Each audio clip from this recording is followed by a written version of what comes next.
Glória a Deus, meus irmãos, a paz do Senhor a todos. Aprove a Deus nós estamos aqui mais uma vez, dando continuidade ao estudo. E hoje nós vamos falar da queda da humanidade. Nós estamos dando prosseguimento a essa série de estudo, a qual estamos estudando a Bíblia Deus do início, Deus do princípio, onde Deus nos revela o fim desde o princípio. Então nós estudamos na aula de número 1, falamos sobre os propósitos de Deus antes da fundação do mundo e desde a fundação do mundo. Explicamos essa questão de antes e desde a fundação do mundo, que o propósito de Deus é o mesmo. Mostramos a queda de Satanás, mostramos a graça de Deus ali já no céu, devido à queda de Satanás, ao deixar os anjos, a escolha de quem queria aceitar e obedecer a Deus e quem queria então dar ouvidos a Satanás. Então ali falamos sobre isso.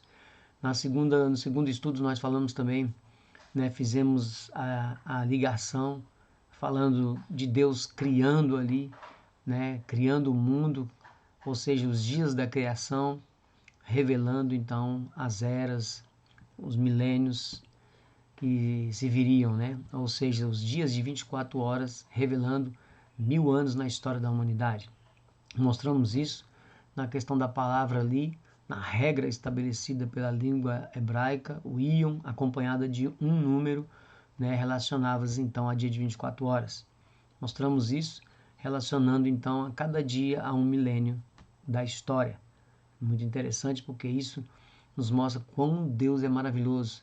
Ele criou o mundo não somente com poder, mas com sabedoria, para mostrar então a nós como seria todo o propósito, todo o seu plano de redenção ao longo de toda a história. Mostramos isso na palavra, revelando essa questão de revelação de dias para revelar milênios, mostrando que um dia para o Senhor é como 1000 anos, como diz ali o Salmos 90, verso 4 e 2 de Pedro 3:8. Então agora nós estamos adentrando a terceira lição. Agora nós vamos mostrar então a queda da humanidade. Depois de Deus ter criado tudo ali, todo o processo da criação, entregou então para o homem a terra arrumadinha, totalmente preparada para receber o homem. E o homem então recebeu. Ali ele foi criado no 6º dia, como nós vimos na aula passada. E agora ele então vai cometer um erro, ele vai errar o alvo, que é o pecado. Então ele vai pecar e vai ser então expulso, e esse pecado vai chegar até nós, por consequência justamente da desobediência dele e da Eva. E eu quero só dizer que os estudos, nós estamos no número 3, só para você se localizar no canal. Ele está dividido, cada estudo está dividido em algumas partes para ficar melhor de assistir, melhor de se localizar. Mas esse aqui é o número 3, ok? Eu não sei quantas partes nós vamos fazer esse estudo, mas ele é o de número 3. E dentro desse número 3 ele pode ser dividido sim em algumas partes, ok? Então, sem mais delongas, você está no canal O Fim Desde o Princípio. Eu sou o Altair. Seja bem-vindo. Se você não é inscrito no canal, se inscreva, pois isso é importante, porque eleva o vídeo, e dando um like você também aumenta a probabilidade do algoritmo do YouTube, então, nos recomendar a mais pessoas, ok? Então, vamos lá. Então, a queda da humanidade. Primeiramente, nós temos que ver que essa história, ela é uma história, para alguns, uma lenda. Simplesmente uma historinha da carochinha, algo que não existiu. Se nós olharmos aí, o líder da igreja, católica, vamos dizer assim, ele mesmo relata que essa história foi inventada, foi criada, como uma lenda para poder então assustar os homens, que essa história não existiu, Então você vê que o inimigo, o que o inimigo faz para deturpar a palavra, E várias outras pessoas, que são muito estudadas, que dizem ter um conhecimento elevado, não conseguem acreditar e não conseguem ver, um jardim onde tem 2 pessoas e uma serpente falante, onde ali uma serpente, fala e corrompe toda a humanidade, com uma historinha, vamos dizer assim, simples dessa, Então eles não querem de maneira nenhuma acreditar, não querem de maneira nenhuma engolir isso, vamos dizer assim, né? Mas nós vemos ao longo de toda a Bíblia, Paulo fala muito sobre isso, que o homem espiritual ele discerne as coisas espirituais, né? E o carnal discerne as coisas carnais. Então você quer ler a Bíblia, como eu sempre falo, não leia como simplesmente um livro comum. Leia como uma palavra de Deus, inspirada a homens santos ao longo de toda a história. Aí você vai sim entender e receber toda a revelação que Deus tem disponível para você, para mim, para todos nós, né? Então a Bíblia, ela é muito combatida mesmo. Ao longo de todas as eras, ela é combatida justamente por quê? Porque ela revela quem é Deus, claro, né?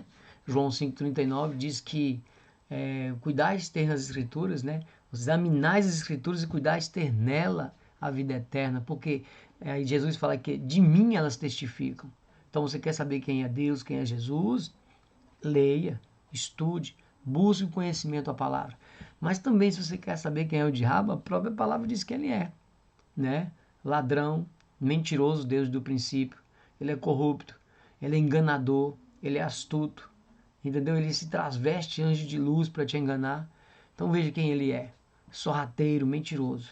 Então ele quer justamente que nós cristãos não estudemos a palavra. Por quê? Se nós estudarmos a palavra, nós vamos saber quem Deus é, lógico, mas também vamos saber quem ele é. Então ele não quer que a gente estude a palavra. E é interessante que quando você busca estudar a palavra e ele trabalha em cima para que isso não ocorra, porque você estudando a palavra você começa a ver quem ele é. Mas aí tem uma outra fase desse processo. Quando você estuda a palavra, você então passa a compreender e entender. Aí Satanás então trabalha em cima desse segundo processo, não deixando você entender a palavra. Mesmo você lendo, você não vai entender. É o que acontece hoje. As pessoas dizem, alguns dizem ler a Bíblia, mas não entendem nada. Então Satanás trabalha, né, com seus dardos inflamados ali, envolto, para atrapalhar o seu entendimento da palavra. Então quando você lê, mas você quando cristão lê e entende, aí tem um terceiro estágio, né? Crer naquilo que você está entendendo. Porque não basta ler e entender, eu preciso crer. É o que nós estamos fazendo, nós estamos estudando a palavra, destrinchando a palavra de Deus, detalhe a detalhe. Por quê? Porque nós queremos compreender, queremos entender essa palavra, né? Mas não somente entender, porque se nós só entendermos ela, nós vamos ficar só na letra fria. Mas a palavra de Deus ela é espiritual. Então quando nós lemos, entendemos, passamos a crer. Aí vejo que Satanás vai atacar muito mais ainda. Por isso eu falo para os irmãos que estão no grupo de estudo, que estão participando do estudo nas casas, que preste atenção, porque esse estágio, cada vez que nós nos aproximamos mais do entendimento de Deus, as lutas intensificam, a batalha se intensifica, claro, porque estágio número 1, 2 e 3 agora, crendo, agora tem mais um estágio, que esse é o que eu considero até o mais difícil, é justamente viver a palavra, praticar a palavra. Então veja, nós temos que praticar a palavra. Esse é o final do amadurecimento, porque praticando a palavra, nós vamos então prosseguindo em santificação, em santidade, até atingir a estatura de varão maduro. Varão maduro por quê? Porque vai haver uma colheita, nós somos tratados como essas sementes, fomos plantados para frutificar, que vai haver uma grande colheita quando nós estivermos maduros. Apocalipse 14 diz que vai haver uma grande colheita e vai separar justamente ali, nesse caso, no Apocalipse 14, vai separar o trigo das uvas, né? Em Mateus, a palavra do joio e do trigo vai separar então o trigo do joio, é a mesma coisa, é a mesma separação dessa grande colheita. Vai separar os filhos de Deus dos filhos do diabo. Então veja que Satanás ele não é onipresente nem onipotente, mas ele vem, né? Ele é um ser milenar. Então ele vem ao longo da história e ele se aperfeiçoa no trabalhar dele. Antigamente ele queria destruir a igreja de Cristo, né? A igreja de Deus, de fora para dentro. Hoje não, ele está destruindo de dentro para fora. Hoje ele entra nas igrejas e ele mina as igrejas. Como que ele mina as igrejas? Com ensinos falsos, tirando o foco da palavra, com ensinamentos que não condizem na Bíblia. Por isso que quando nós ministramos os estudos, né, aqui no canal e nas casas, nós tratamos muito essa questão de realmente estudar a Bíblia, e os nossos estudos eles são realmente demorados. Eles não são estudos relâmpagos de 2 minutos, 3 minutos, 15 minutos, como a maioria das pessoas querem. Não, eles realmente são demorados, porque aqui é comida sólida, é alimento sólido. Não é o leite, se é o leitinho, não. Nós ensinamos, buscamos ensinar através do Espírito de Deus. Isso não é por mim, é pelo Espírito de Deus. Buscamos ensinar o que é reto, o que é verdadeiro e justo, o que realmente está escrito, o que realmente Deus revela. A palavra diz que ai daquele que diz que eu disse e eu não disse, né? Ai daquele que fala, eis que Deus falou e Deus não falou. Então nós não queremos ser desse tipo, nós queremos ensinar o que é reto, ensinar a palavra de Deus. Então veja que, e nós temos dificuldades, porque, né, vacinou-se os crentes com um certo ensinamento, né, de uma ou outra, né, denominação, que isso interfere e deixaram a palavra de Deus. Deus já revelou tudo em sua palavra. Por isso que nós olharmos e enxergarmos o que aconteceu nas igrejas ali do Apocalipse, nas 7 igrejas, Deus se revelou a cada igreja entregando uma porção. Eu sempre falo isso nos meus estudos, de vez em quando eu repito, eu tenho que repetir isso. Deus deu uma porção ali para cada igreja. Mas para quê? Para que as igrejas se trocassem as cartas e entendesse que nenhuma ele tem os olhos de fogo, pés de latão reluzente. Nem outro ele aparece de outra forma, passeando no meio dos 7 caçais, com roupas talares, roupa de sumo sacerdote, e assim vai, né? Ele vai dando dicas e revelações de quem ele é, como ele é, o que vai acontecer por porção a cada um, e era para as igrejas que representam, inclusive, quando nós fomos estudar aqui nessa segunda série, a respeito das 7 igrejas do Apocalipse, elas representam não só os 7 milênios, mas também representam as igrejas em completudes que estão espalhadas pelo mundo. Então veja que as igrejas têm a porção da palavra, mas elas não se unem para poder então se conduzir a um denominador comum, ou seja, a verdade realmente. Ficaram com as suas porções e veja que perderam a comunhão. Hoje é uma batalha, não só com o inimigo, é uma batalha entre próprios irmãos, onde há uma controvérsia, uma briga, né, entre os próprios irmãos, briga simplesmente por doutrinas meramente humanas. E nós temos que mudar isso, meu irmão. Nesses últimos dias, Deus quer um povo. Deus quer uma igreja unida. Deus quer uma nação, um único povo. Nós temos que mudar essa história. E aqui, através desse estudo da queda da humanidade, nós vamos estar falando o que aconteceu, né, para realmente o homem ser expulso. O que ele fez? Porque Deus realmente expulsou o homem ali do jardim, né, do paraíso, né? E realmente daí para frente, por que que este pecado, por que que essa transgressão que Adão e Eva cometeu, ela chegou até nós? Então nós temos que entender tudo isso.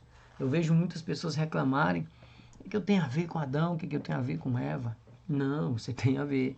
Você tem a ver porque ali foi uma historinha, uma dica. Igual eu falo nos meus estudos, ali foi uma figurinha para você entender quem é Deus, o que Ele quer de você.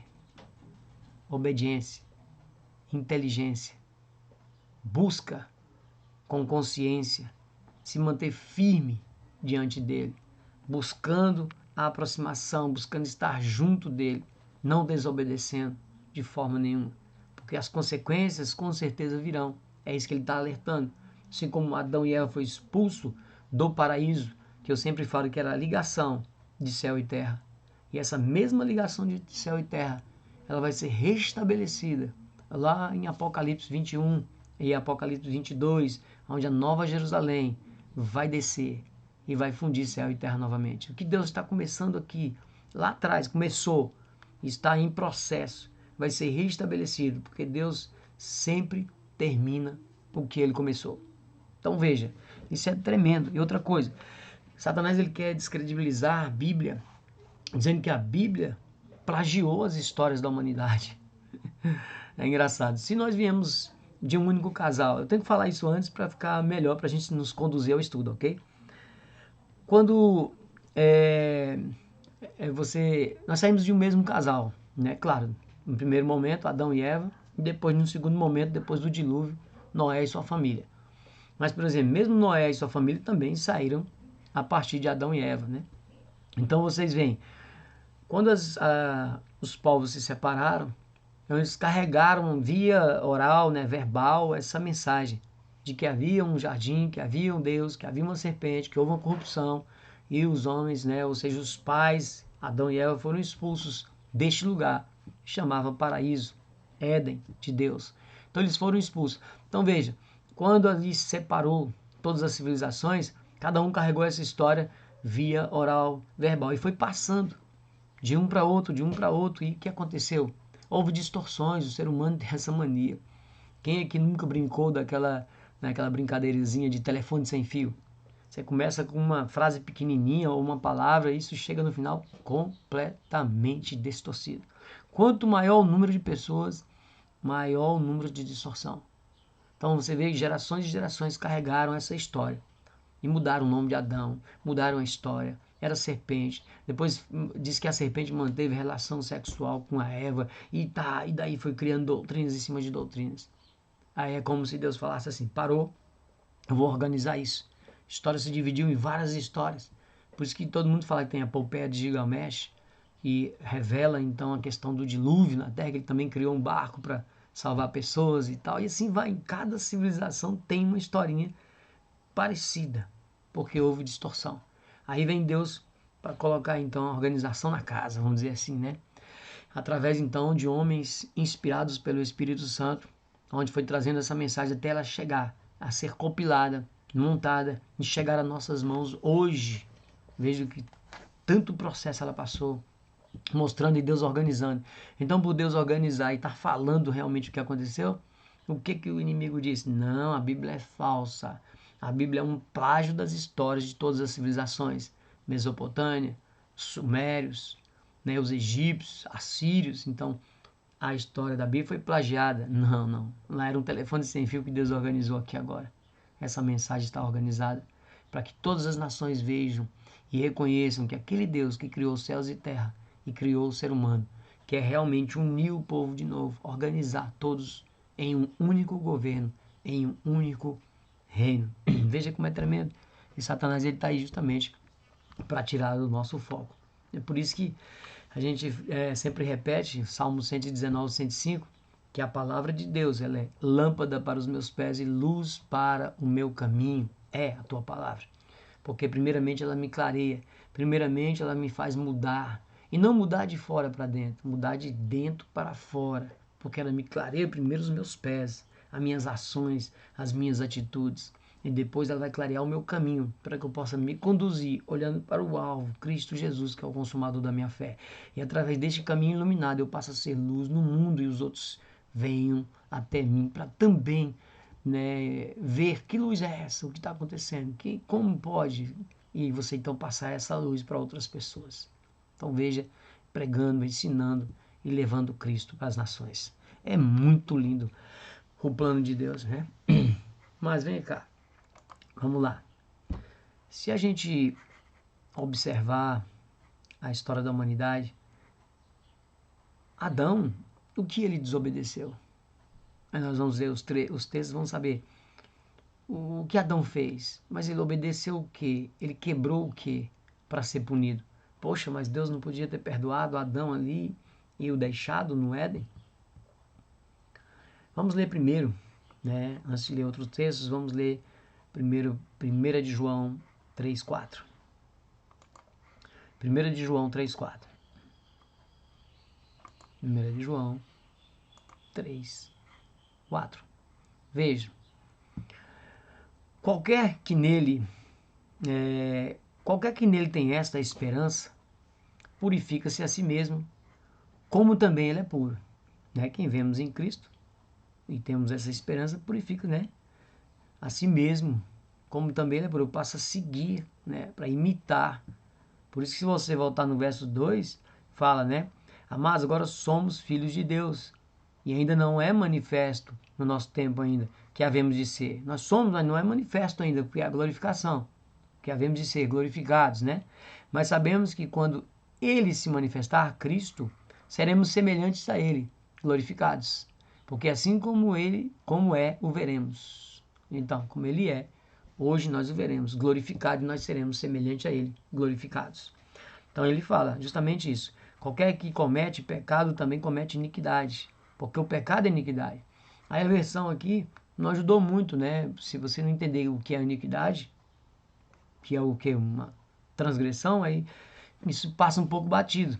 Mas quando você vai para o verso, na outra versão, você vê que todo aquele que pratica o pecado também transgride a lei, porque o pecado é transgressão da lei. Então a palavra pecado, ela significa, né, errar o alvo, né, errar o propósito para o qual estava estabelecido. Né? Deus estabeleceu o homem para ser obra, né, para fazer boas obras, para ser, né, representante dele na terra. Então o homem, através do pecado, ele passa a transgredir a lei, ele passa a errar o alvo que Deus estabeleceu para ele. Então vamos lá. E se você olhar, né, se você olhar aí nessa versão fica mais fácil. Transgride, se você pegar, transgride a lei. Então você transgrediu a lei. Aí primeiro você volta, que lei, Altair? Como é que é isso, né? Que lei é essa? Aí eu tenho que saber. Se eu transgredi uma lei, então tinha uma regra, tinha um contrato, tinha uma aliança. É como se eu tivesse feito, é como se o homem tivesse casado com Deus ali. Ele já estava casado com Deus, né? Por quê? Porque ele era a imagem e semelhança de Deus. Foi criado a imagem e semelhança de Deus, né? Moralmente, intelectualmente, então estava ligado. Foi criado com sabedoria, entendimento, ação para governar, para representar Deus na terra. Então ele se espelhava ali. Então ele tinha um contrato com Deus. Tanto é que nós vamos ver ao longo do estudo que foi passado para ele, né, aos nossos olhos, claro, né, foi relatado, uma proibição. E ele descumpriu a proibição. Então ele descumpriu a proibição, então, na verdade, o pecado então gerou uma transgressão da aliança, uma quebra de aliança. Certo? Então você vê que Adão quebrou a aliança, então ele transgrediu a regra, a lei, o contrato. Assim para você ficar mais fácil de você compreender, né? O que eu estou falando. Nós vamos aprofundar ao longo do estudo e nós vamos entender isso. Por exemplo, se para os dias de hoje, lei, por exemplo, vamos pegar aqui uma figurinha simples. Regras de trânsito. Nós temos leis de trânsito. Então nós temos uma via, essa via tem placas de trânsito dizendo se é 40, 60, 80, 100, tem vias de 110 aqui já. Então veja, nós temos umas regras de trânsito. Temos a regra, né, vamos chamar de a Constituição Básica, né, que é as leis de trânsito ali. Mas em cada lugar nós temos ali uma amostra daquela lei que a gente tem que entender ela, aprender ela para não descumpri-la, né? Porque para mim ser um motorista eu tenho que aprender as leis básicas para não descumprir ela, porque senão eu serei punido. Então veja, então quando eu estou numa via e vejo uma placa de 60 quilômetros, então ali eu pego o código de trânsito todo, sei o porquê que aquela via é 60 quilômetros. E aí ainda tem a placa para me avisar que aquela via é 60 quilômetros. Tanto é que se alguém aplicar uma multa em determinadas vias que não há placas, você recorrendo, você pode até derrubar a multa, porque não tem um aviso. Mas naquele código dizia que via é aquela.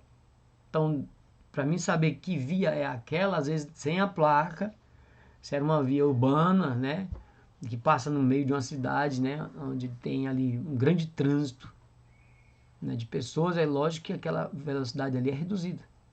Então tem que tomar cuidado com isso. Mas voltando, há uma regra, uma lei, um código de trânsito. Se eu descumprir, eu sou punido. Como que eu sou punido? Eu vou pagar o preço. Que preço que eu vou pagar? Multa. Multa até o recolhimento do veículo e até mesmo, né, em determinadas ocasiões, preso. Por exemplo, de dirigir alcoolizado e causar um acidente. Estarei usando, então, o carro como uma arma para matar, assumir o risco. Então veja que aí eu sou punido. Deus está fazendo a mesma coisa. Deus está dando uma regra, né, nessa aliança, ele está expondo. Isso vai acontecer quando Deus ali, quando Jesus casou no Monte Sinai com Israel. Foi entregue a aliança, foi entregue o contrato, foi entregue as regras no livro Moisés leu. E até o resumo do que foi falado na aliança foi entregue às 10 tábuas, os 10 mandamentos. Isso continua até os dias de hoje. Por isso que a gente sempre bate na tecla, né? A lei moral não foi abolida, o contrato continua. Foi resumido em 2, mas continua. Isso é um detalhe que eu vou pincelar mais adiante. Ok? Então você veja que Adão recebeu a punição. E é isso que nós vamos destrinchar, né, nesse estudo. Falando o porquê que Adão recebeu essa punição. Então, no primeiro momento, nós já vimos que ele transgrediu a lei. Ok? Então vamos lá. E tem mais uma que eu preciso de falar aqui. Vou fazer o próximo estudo. Depois deste aqui, eu vou abrir uma brecha, né? Vou abrir um parênteses nos estudos, que eu preciso falar sobre maldição hereditária. Por quê? Inclusive, essa queda, né, de Adão, onde o pecado dele passou para toda a humanidade, é um dos argumentos que a linha que acredita na maldição hereditária também usa. É esse, claro, muitos outros versos ao longo da palavra de Deus que nós vamos ver. Nós vamos caminhando e vamos ver. E são alguns versos do próprio Êxodo capítulo 20, né, entrega dos mandamentos. Nós temos Deuteronômio, temos Número, né, e temos outros versos mais que eles argumentam e usam para dar ênfase e testificar a maldição hereditária. Então, já antemão, nós adentrando nesse estudo, né, eu vou dizer para você que não existe maldição hereditária da forma e do jeito que é ensinado, ok? Então eu preciso então mostrar para vocês e relatar isso. Eu quero ler só alguns versos aqui, eu falo alguns, né? Mas não são pouquinhos, mas eu preciso de ler para que a gente fique bem embasado, para você já não caminhar aqui desde o início com esse pensamento. Tá? E aí eu vou aguçar a sua curiosidade, porque no estudo sobre maldições hereditárias, sobre palavra ter poder, palavra não ter poder, né, essas questões, até mesmo alguns amuletos, vamos dizer assim, eu vou mostrar no próximo estudo, para a gente já quebrar isso aqui, para a gente prosseguir mais com a nossa mente mais limpa com relação a isso.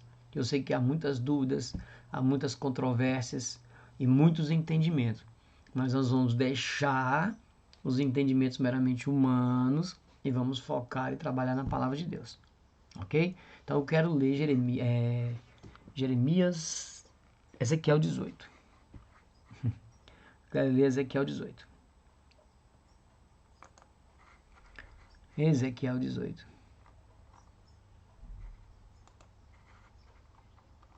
Ezequiel 18, ele diz. Então veja.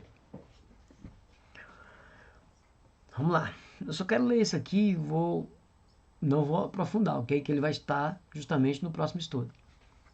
E veio a minha palavra do Senhor dizendo a Ezequiel: que tendes vós ao povo?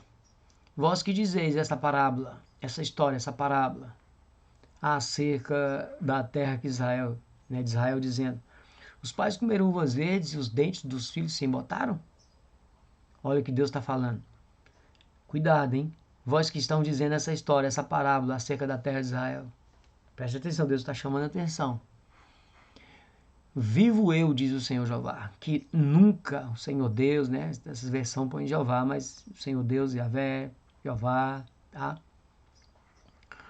Que nunca mais direis esse provérbio em Israel. Nunca mais vocês vão dizer essa história. Nunca mais vocês vão dizer essa parábola. Nunca mais. Porque eles estavam passando por problemas e dificuldades e eles culpavam os pais pelo que eles estavam passando. Ou seja, eles queriam tirar deles a responsabilidade do que estava acontecendo. Do que estava acontecendo uma maldição, né, o que estava acontecendo na terra. Deus estava derramando juízo sobre a terra, então Deus estava mostrando para eles. Aí eles, não, nós não temos nada a ver com isso, a culpa é dos nossos pais. Então presta atenção. Eis que todas as almas são minhas, como a alma do pai, dos seus passados, né, os seus pais, né? Também a alma do filho é minha, deles. A alma que pecar, essa morrerá. Tanto o pai lá atrás, a descendência deles, como eles. Quem pecar vai morrer. Sendo, pois, o homem justo e fazendo juízo e justiça, não comendo sobre os montes, você tem que entender sobre toda a palavra. Aqui é quando eles ofereciam aos ídolos nos montes, nos outeiros. Você vai ver muito outeiro na palavra. Eles faziam, ofereciam até mesmo os filhos debaixo das árvores e no monte. Então veja, você tem que entender isso aqui. Eram fazendo trabalhos para os ídolos. Como se fosse a macumba hoje, vamos dizer assim, oferecendo, né? Comida e alimentos. Nem levantando os olhos para os ídolos na casa de Israel. Então, não comendo sobre os montes, não fazendo isso aí, né? Oferecendo. Nem levantando os olhos para os ídolos da casa de Israel. Nem contaminando a mulher do seu próximo. Ele está repetindo os 10 mandamentos que foi dado lá em Êxodo 20. Ele está relatando o cumprimento daquela lei. Nem chegando a mulher na sua separação. Na Levítico fala que separação. A mulher, quando ela está menstruada, ela, né, tem um prazo. Você não pode manter relação sexual com a mulher. Então ele está lembrando o povo que isso foi dado como lei. Não oprimindo a ninguém, tornando ao devedor o seu penhor. Não oprimindo ninguém, tornando o devedor para o seu próprio penhor. Não roubando, dando o seu pão ao faminto. Não. Cobrindo ao nu com veste. Não dando o seu dinheiro à usura. Não recebendo demais. Desviando a sua mão da justiça. Fazendo verdadeiro juízo entre homem e homem, andando nos meus estatutos e guardando os meus juízos, para proceder segundo a verdade. O tal justo, quem fizer tudo isso, o tal justo certamente viverá. Então veja, independente do que os pais fizeram, se o justo fizer tudo isso que o Senhor está fazendo, deixando de fazer as coisas que são contra as coisas de Deus, que são pecado, então esse justo, né? Esse justo certamente viverá, diz o Senhor, independente dos pais. Preste atenção. E se ele gerar um filho ladrão, o justo gerar um filho ladrão,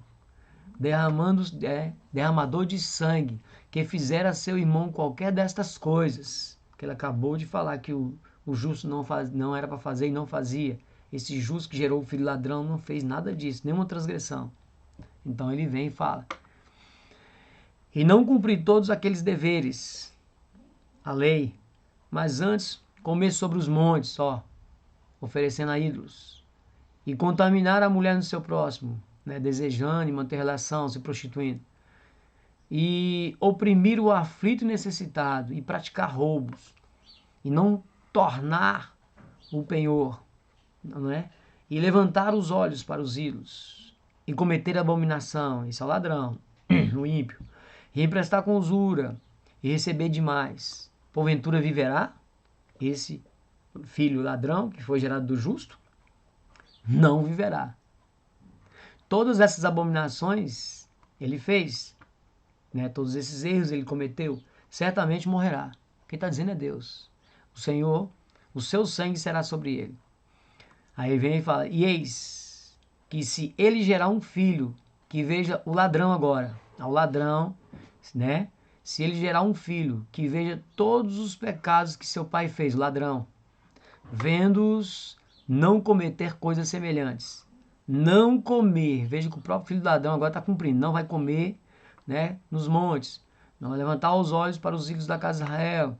E que a casa de Israel que ele está citando é todos os ídolos hoje que estão no mundo, ok? Porque ele está citando neste momento, nesse contexto.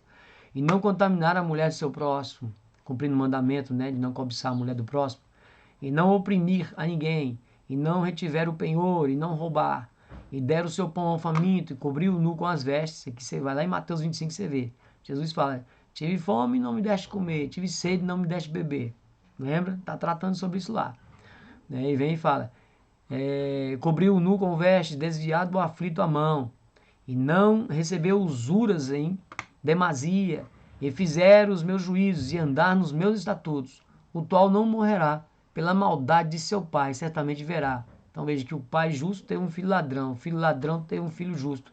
Ele está dizendo que o filho não vai levar a maldição do pai. E ele era filho de ladrão, de malfeitor, que foi condenado por Deus.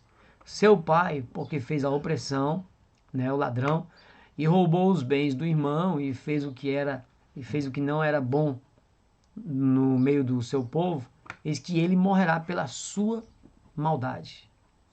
Mas dizeis: por que não levará o filho a maldade do pai? Porque o filho fez juízo e justiça, e guardou todos os meus estatutos, e os praticou. Por isso certamente viverá. A alma que pecar, essa morrerá. O filho não levará a maldade do pai, nem o pai levará a maldade do filho. A justiça do justo ficará sobre ele, e a impiedade do ímpio cairá sobre ele. Mas se o ímpio se converter de todos os seus pecados que cometeu e guardar todos os seus meus estatutos e fizer juízo e justiça, certamente viverá e não morrerá. Vamos parar aqui. Então veja que Deus está dando, então, mostrando para o povo, Deus está mostrando para o povo que estava reclamando e dizendo que o que eles estavam passando era por culpa dos seus pais. Então Deus vai e mostra que não, era por culpa deles mesmos. Mas ele deu a dica de como fazer para poder quebrar, né, essa maldição, vamos dizer assim, que estava sobre o povo. Então hoje, vamos dizer assim, igual eu falei, não vou aprofundar, porque nós vamos tratar sobre isso, né, no próximo estudo, vamos dizer assim, depois que a gente terminar isso aqui. Eu não sei quantas partes vai dar esse, mas depois deste estudo, nós vamos então falar justamente sobre maldição hereditária. E aqui já dei uma palhinha para você o que Deus pensa sobre isso, o que Ele quer sobre isso, como Ele, né, nos ensina com relação ao que está acontecendo neste contexto e como isso vai refletir em outros contextos ao longo de toda a Bíblia. Porque realmente tem pessoas que têm dúvidas em algumas questões e realmente, se você não estudar a fundo, realmente você usa versos para criar essa doutrina, para fortalecer ela e para dar crédito. Por isso que muitas pessoas acreditam nessa doutrina. Mas aqui, como nós estamos falando, nós estudamos a Bíblia toda, completa, né? Onde uma exegese, uma hermenêutica, ou seja, a Bíblia explica a Bíblia interpreta a Bíblia. Então nós vamos ficar na Bíblia. Por enquanto nós não vamos buscar porções que homens criaram em suas doutrinas, vamos buscar na Bíblia. E vamos compreender e entender pela Bíblia. Quem vai nos ensinar? Não é o Altair, é sim o Espírito Santo de Deus que nos ensina. É isso que nós temos que crer. Nós abrimos o nosso coração e a nossa mente a se deixar levado por Ele. E vamos caminhando, né? Vamos caminhando e prosseguindo. Então vamos lá. Já vou fechar aqui nessa primeira parte, fiquei só na capa, nessa introdução aqui. Eu vou fechar aqui essa primeira parte, porque ficou já, né, um tempinho. E eu peço aos irmãos que acompanhem a segunda parte, que estejam conosco até o final desse estudo, né, para você tirar suas dúvidas, faça comentários, né, comentários que edificam, né, não vamos atacar um ao outro, mas vamos comentar, porque através do seu comentário eu posso também crescer também, né, nós possamos agregar mais, então isso é muito importante. Então eu peço que você se inscreva no canal se você não é inscrito, dá um like, pois isso aí ajuda muito para que o vídeo passe para mais e mais pessoas. Então eu te aguardo então na segunda parte, ok? Na segunda parte eu te aguardo. Fica na paz, que Deus abençoe a todos vocês. Amém? Glória a Deus.